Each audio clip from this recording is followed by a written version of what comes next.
Yeah, they have 18. It's really, it's just insane. Your bedroom?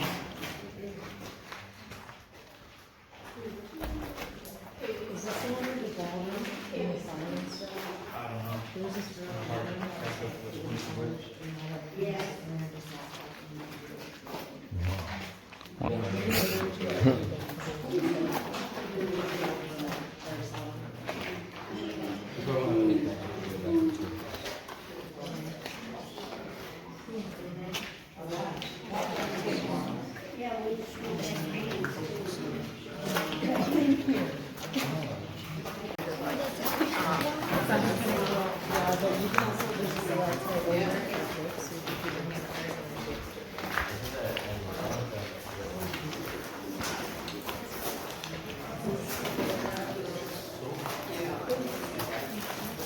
What John didn't wear sweatshirts, nothing really. Why don't you wear a hoodie, man? Why was someone saying why you're cold? It gets a little colder as you go deeper. I wonder, is there one of those rooms where they turn off the lights and it's black? I think so. I just want to freeze the AC. Look at that.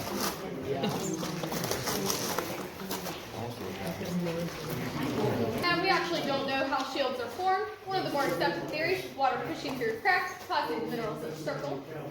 Most caves have around 0 to 5 shield formations total. Our cave alone has over 250 in this section, probably just as many in the new section, bringing us to around 500. One of the reasons we think we might have so many is our vertical bedding. This is actually very rare in most caves. Most of them you would look up and you would just see kind of more horizontal sheets of, especially in this area, kind of exposed limestone. This, if you look up the vertical bedding, see all the different layers as you look across. This was most likely the result of a snap fault a very long time ago, thrusting the side of the hill up on its side. And back to the shield. You can see underneath it we have some drapery. That forms when the shields are done growing, but it does not always have to be on a shield. And then you look up behind us right here, those are frozen Niagara Falls, or flowstone. And you can see these kind of sparkly bits, kind of goldish silver color. That is not gold or silver. It's actually a bacteria, also commonly found in cheese. Do not lick the walls, it will not taste like cheese.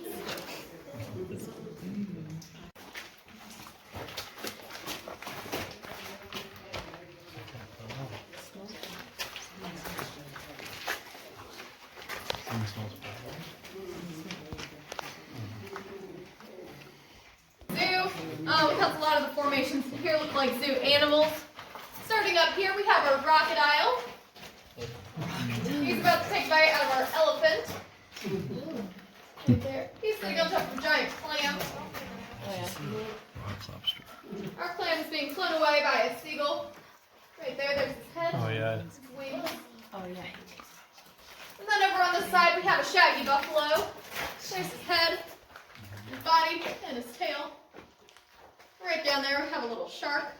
See, there's his tail, his head, his fin. And then right up there is our zookeeper. He's also a little bit grumpy, so as long as you don't touch his animals, you'll be good. And then you may have noticed coming in this kind of big opening right here. This is the only known entrance to our new section that I was talking about earlier. So this is obviously a very tight squeeze to get into already. But right after this is a 15-foot drop and then a 45-minute belly crawl just to get into the sections of this cave.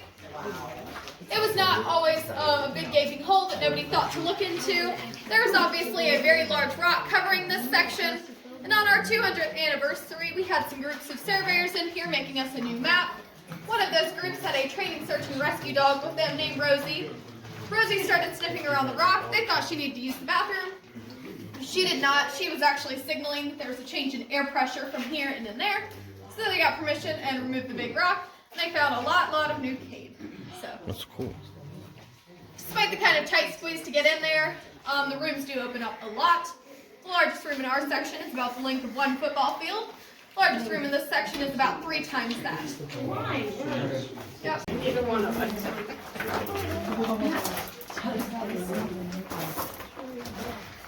Yeah.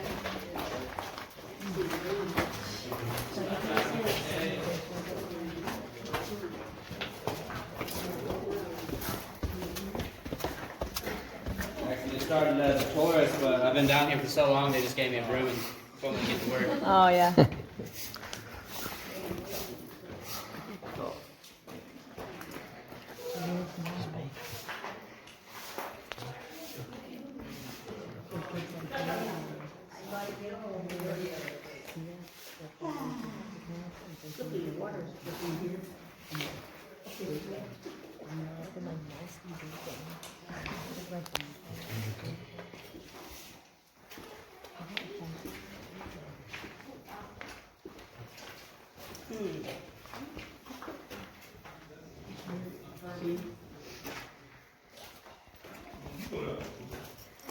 is called our Persian Palace, named after this drapery right here.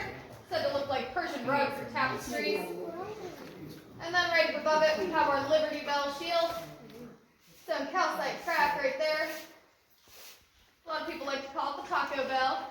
And then right over there is our chandelier shield for the upside down triple cheese pizza. And then keeping with the food theme in this room, right up here, we've got some caved bacon. That's actually the geological term for this formation, is caved bacon.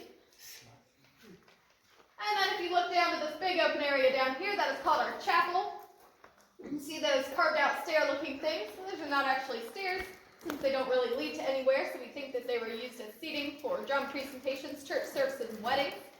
We still do offer weddings down here, so if you know someone crazy enough to want to get married in the cave, here you go. And this, during the 1800s, they would not have these nice gravel pathways to walk on, so they would climb from a room just past there, and then go up and around to get into the next room. Those tours would be about 4 to 8 hours long, 4 to 8, not 48, and they would only be lit by candlelight. We've got a much easier way, path to get there today, so I'm going to just slip past you. This is far.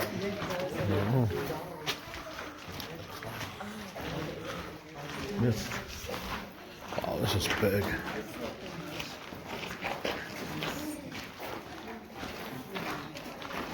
Which one's the one with that big jug that is the water dripping into it?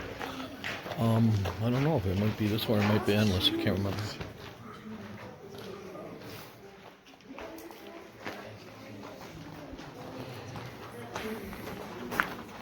So this is called the Grand Ballroom, named after the Grand Illumination Ball that we had down here, starting in 1839.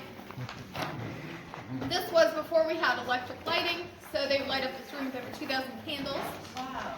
They would also have bands come down here and play, set up in this little band shell back here. This shell would be used as a natural amplifier to set the sound all the way across the room. And if the band decided not to show up, use a background rock band. So for these dances, it was considered rude for people to ask someone to dance. So it was custom for them to place their hands on top of this stalagmite right here. That would signal to the other people in the room that they were looking for a dance partner. So it's been nicknamed the hitching post. Now you said with all the oil that it would damage the mites, Yeah. right? So if they're all touching that, wouldn't that deteriorate and everything else, and don't you have to find another one by then, or do they have so much popping it back on, polishing it off? So it doesn't actually wear. And follow it. We have our own New York City skyline. We're at Empire State Building right there.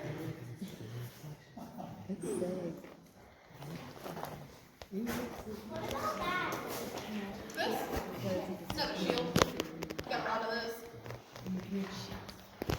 And then if you look by not looking into the pool over here, that is the original pathway they would have used in the 1800s to get from the chapel into this room.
Oh, it's got a reflection pool too.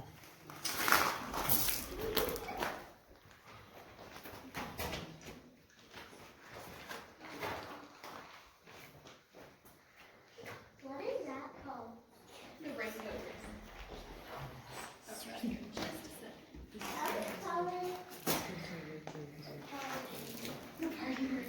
That's cool.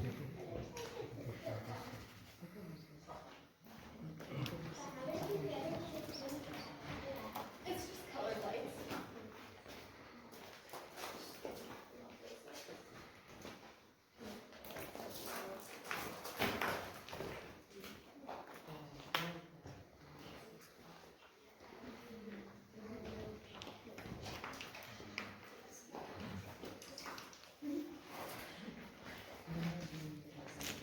It would contaminate the water and corrode the points, so we had to end that. And then right up here, see this row of 5 stalactites. That is from early on tours. Souvenir hunters will come in here with hammers and pickaxes and basically chop off parts of the cave, take them home as souvenirs. And obviously this is very damaging, especially because 1 inch of the stalagmites in good conditions takes about 100 years to grow.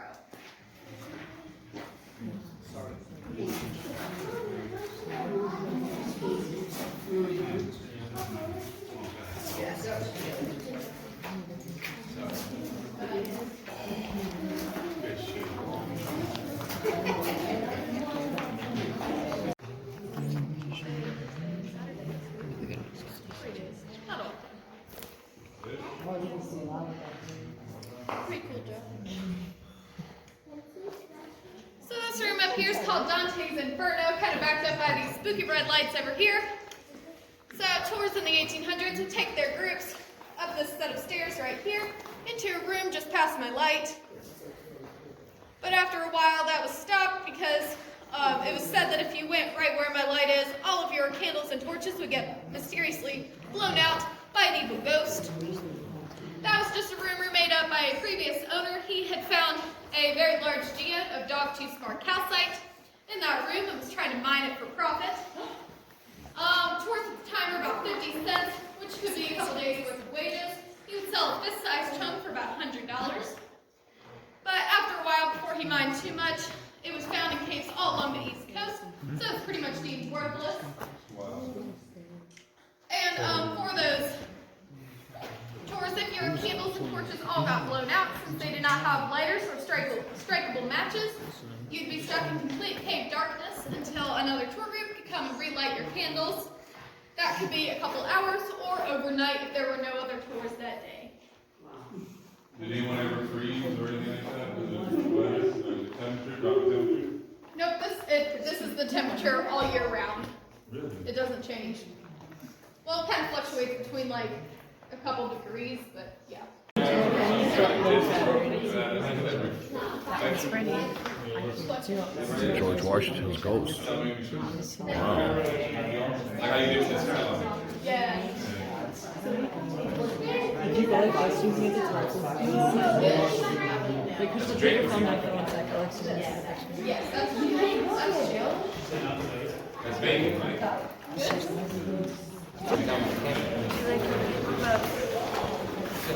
It's tall.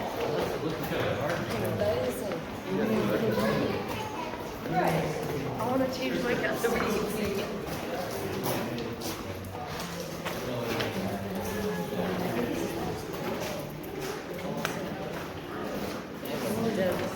I wish people could see what I do.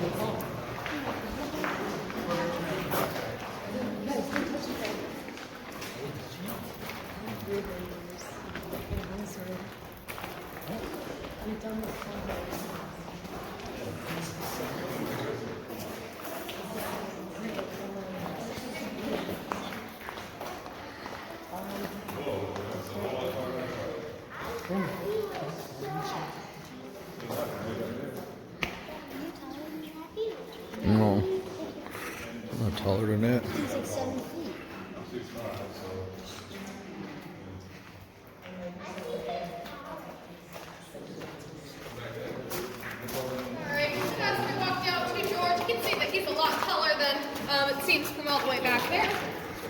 actually about 8.5 feet tall. It's an illusion created by the actual length of the room, and then the slight slope that we go down to get in here. You can see he's a little bit different, very waxy in appearance. This is what happens when people touch the formations. So this is a couple hundred years of human hand oil buildup. And the reason that George is so waxy rather than just the rest of the cave in general is because it was considered good luck to walk by and touch George. Obviously now that is very bad luck because it killed him pretty much. Except this little spot on top of his head is white. You can see it's still growing.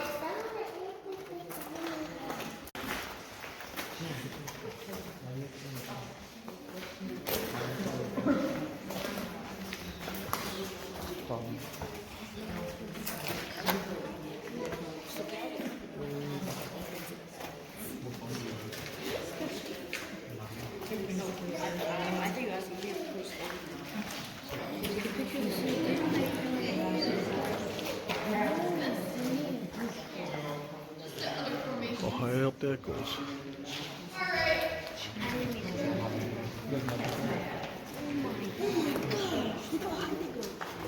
So this here is called Jefferson Hall, named after President Thomas Jefferson. We actually don't have any representatives in here.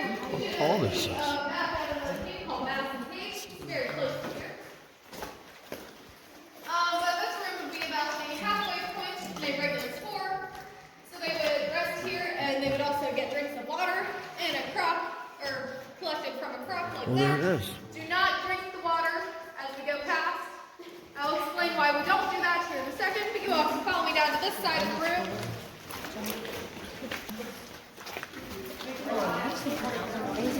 Isn't the water like naturally filled with a lot of minerals though? Way to go.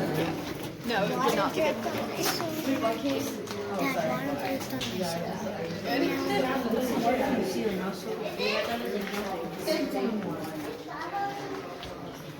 So this is what they would have used as water to drink during those tours. Now, due to the high concentration of minerals in this water, if you did drink it, it would give you very severe kidney stones the next couple of days. So don't want to do that. Yeah. But it is pretty clean of kind of like dirt and just kind of junky stuff like that. So they did think it was kind of clean. But if you'd like, you can touch it, or you can kind of lean your head over and get a cave kiss if you haven't already.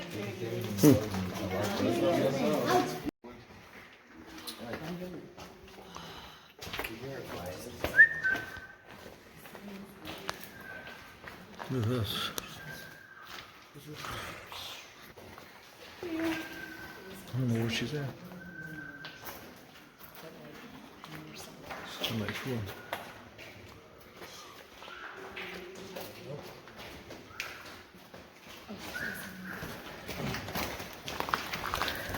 Oh, good.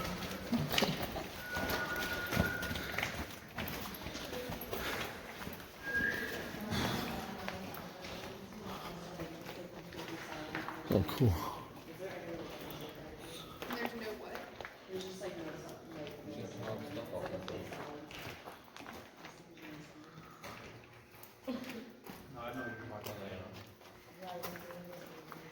Look at that. I mean, if we're all quiet, Good luck. I guess it's like a true silence. That makes sense. It makes very fitting because Jackson's horse did have a brown coat and a white mane. And then behind us right here we have the Tower of Babel. That is the largest freestanding formation in this section of the cave. It's about 80 feet in circumference, about 30 feet high.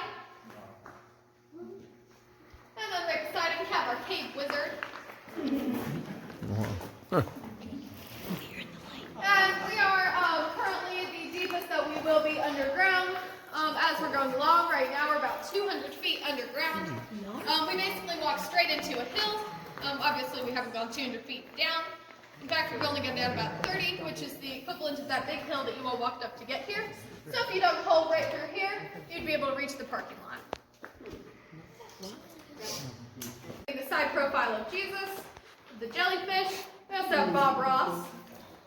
Oh, yeah. And then right here is our falling lemon meringue pie, about to drop into the cave oven mitts. Yeah, it does look good.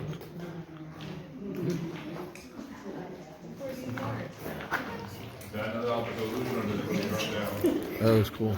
Look at the camera, look. Look at the camera, looks like Jesus' face on the side. Yeah. Alright, so you all can She's follow still me down assembly to down there. this next room. I don't know about that, but I'm making sure. You go to the right or the left, step down, just go down the middle.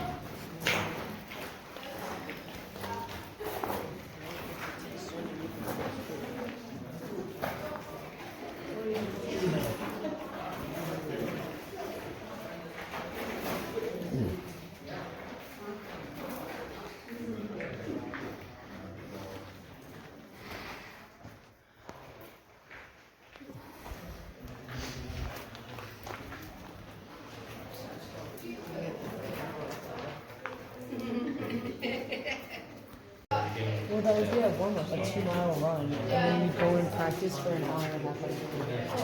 That's fine.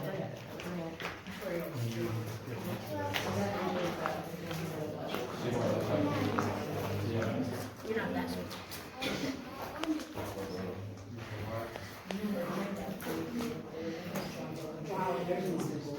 Alright, so this is called our oyster shell room, named after our oyster shell shields right here. Obviously, these are very large shields. And you see this bottom one is a full shield. It has both its top and bottom plate. And then this top one is only technically half the shield. It's only got its top plate. So it's very flat on the bottom. So the bottom one right here has a pretty decent sized chip hanging out of it. That was done by geologists trying to figure out how shields were formed. They were unsuccessful in figuring out how they were formed, but they were able to approximate the weight. This bottom one weighs about 1 ton or 2,000 pounds. And then this top one is about half a ton or 1,000 pounds. So both of these together are about 3,000 pounds or the equivalent of a Honda Civic hanging from the ceiling. There's no difference from the temperature in here than anywhere else, so. That does show that our cave stays about 54 to 56 degrees year-round. That is the yearly average surface temperature of this area. So the yearly average surface temperature of the town of Grottos, if you do not know, that's where we are right now. Another pretty prominent thing that you'll see kind of all the way around this room, starting over here, is this big crack up here. And then right behind you all, I don't want to blind you, but it's kind of right there, and then it goes into the other room. So that is a stress fracture from an ancient earthquake. Had to be a very large earthquake because you may remember in 2011 we had a magnitude 5.8 earthquake. It's about 50 miles from here. We had tours in the cave at the time of the earthquake. One quite close to back here, one close to the front. So they all said it sounded like a freight train coming through the cave, but nothing was cracked, nothing fell, nobody was harmed. So we're very thankful for that. But just for reference, that earthquake was closer to here than it was Washington, D.C. There were a number of monuments in Washington, D.C. that were damaged from that earthquake. Wow. So you can be sure that your house will fall down before this cave does. So Wow. pretty reassuring right now. It's actually growing up from the ground rather than down or from the side. And kind of keeping with the bridal theme of this room, right up here we have our bleeding heart shields. But I think it looks a lot more like a butterfly. Yeah, it does. Right there we have our calcite lovebirds. Oh. And then right over here we have our best man, Bugs Bunny. And then up here we have our angry mother-in-law holding a baby. So since this room is pretty small, there's not a whole lot to point out. But if you all want group pictures, family pictures with the people who came with